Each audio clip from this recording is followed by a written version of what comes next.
എൻ്റെ കയ്യിലുള്ള ചെടികളിൽ ഒരു 20% മാത്രമേ ഞാൻ കാശ് കൊടുത്ത് വാങ്ങിയത് കാണുകയുള്ളൂ.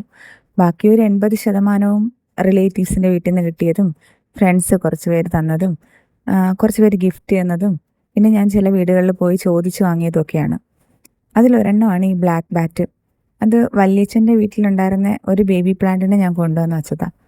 ആദ്യം അത്യാവശ്യം വെയിലും മഴയും ഒക്കെ കിട്ടുന്ന സ്ഥലത്തിരുന്നത് കൊണ്ട് നന്നായിട്ട് ഗ്രോത്ത് വന്നായിരുന്നു. പിന്നെ പതിയെ പതിയെ നോക്കുമ്പോൾ അതിനെന്തോ ഒരു വളർച്ച മുരടിച്ചതുപോലെ ഒത്തിരി ഫ്ലവേഴ്സൊക്കെ ഉണ്ടായിരുന്നു ആദ്യമൊക്കെ. പിന്നെ ആ ഫ്ലവേഴ്സൊക്കെ പോയി പതിയെ അതിനെന്തോ എന്തോ ഒരു പ്രശ്നമുണ്ടെന്ന് തോന്നിയപ്പോൾ ഒന്ന് റീപ്പോർട്ട് ചെയ്യാമെന്ന് പറഞ്ഞ് അതെടുത്തപ്പോഴായിരുന്നു അതിലാകെ ഉറുമ്പ് പിടിച്ചിട്ട് വേരൊക്കെ നശിച്ചു പോയിരിക്കുമായിരുന്നു. പിന്നെ ഞാൻ അതിനെ വേരിനെല്ലാം കട്ട് ചെയ്ത് കളഞ്ഞ് സാഫൊക്കെ അപ്ലൈ ചെയ്ത് പുതിയ പോട്ടിലോട്ട് മാറ്റി നട്ടു. അത് രക്ഷപ്പെടുമെന്ന് വലിയ പ്രതീക്ഷയൊന്നും ഉണ്ടായിരുന്നില്ല. കുറേ ദിവസം നോക്കി. അപ്പോൾ ആദ്യമായിട്ട് ഇല വരുന്നതിന് മുന്നേ അതിലൊരു പൂവായിരുന്നു വന്നത്.